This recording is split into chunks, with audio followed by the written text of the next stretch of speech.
Okay, friends, when we were all together last, we were talking about the rise of the director as a separate job in theater. And we spent a lot of time talking about this guy, the Duke of Saxe-Meiningen, who is considered the first director in the modern sense of the word by theater historians. And you'll remember that he ran a court theater in Germany. He used local people, amateur actors, in his shows, and through just the incredible work of his tour manager and his own theater and his wife, Ellen Franz, they created this organization that got seen in tours all around Europe, and somehow the Duke of Saxe-Meiningen's company became the most admired theater company in the world from 1874 to about 1890. And we talked about the influence that he had over theater that came after him during that last quarter of the 19th century. In particular, we talked about how his work created this fad for real stuff on stage. That's my phrase for using realistic scenic investiture. That's another word for it. I say that, I write that phrase on another slide, so you can get the spelling in just a second.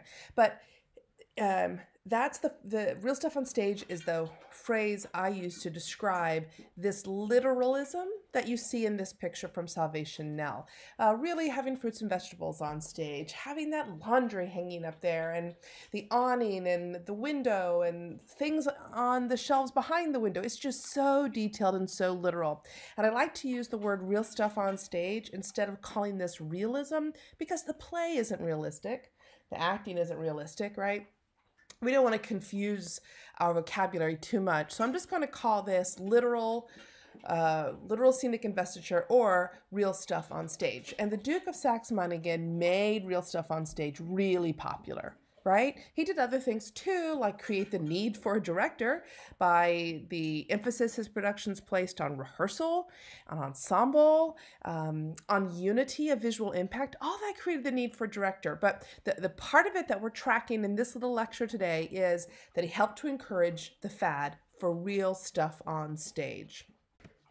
And I told you before that he's not the only person to do that, right? His interest in this was picked up by other directors, all of whom saw his work, by the way, including David Belasco, André Antoine, and Konstantin Stanislavski. If you'll allow me, I'm going to go to the bottom of this slide and work my way up, okay? So Konstantin Stanislavski, we're going to talk about a bunch. Look ahead on your schedule. We're going to have a bunch of Konstantin Stanislavski chat soon. Plus, you already know his name, right? He's the most famous name today on this list of directors. And there's his theater, the Moscow Art Theater. We're going to talk a lot about Stanislavski and the Moscow Art Theater. But I want you to kind of pick up now that he's in this whole real stuff on stage fad. That's part of what Stanislavski was doing. The name above that is André Antoine. André Antoine is a French director. He works at the Théâtre Libre in Paris, as listed right there for you. André Antoine is going to come up in our next series of lectures too, because he is the person who invents the independent theater movement, and we're going to have a whole lecture on that. But what I want to point out right now is that guy who's coming up in lectures, he was a real stuff on stage director too. And then there's David Belasco, who I mentioned to you when we were all together last. He's the one who directed that production of The Governor's Lady, right? You remember what did they do in The Governor's Lady that I told you about that was so interesting to people and a definite example of real stuff on stage? Do you remember what it was? That's right. He put that restaurant on stage. This is a terrible picture. If you kind of squint, it looks better. But this is actually the scene from the play. He put a Child's Restaurant. That's the name of the restaurant chain, Child's Restaurant. It's like a Denny's or an IHOP or something, a Child's Restaurant.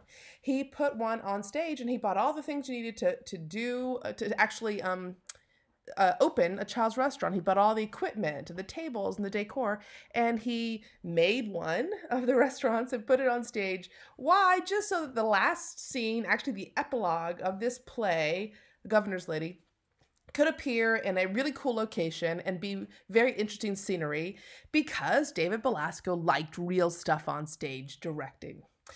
But here's the place I want to get us to today in this little short lecture. Oh, that's Bonnie barking for you. She likes real stuff on stage too. All right, here's the things I want you to think about. So melodrama uses literal scenery also, right? What are some examples of literal scenery that you know melodrama did? Think about that for a minute. What are some examples?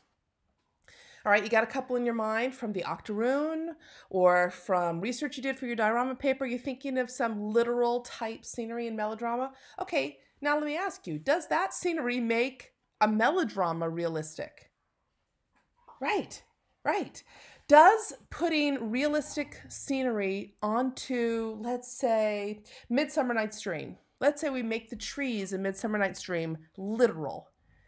Let's say we have bunny rabbits hopping around stage, because you know what? Some people did that in the 19th century. Does that literal scenery make A Midsummer Night's Dream realistic?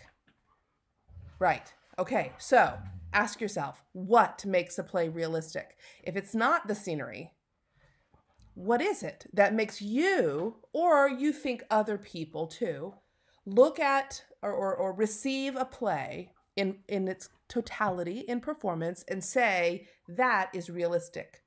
If it's not the scenery alone, what is it? All right, I'll talk to you again soon.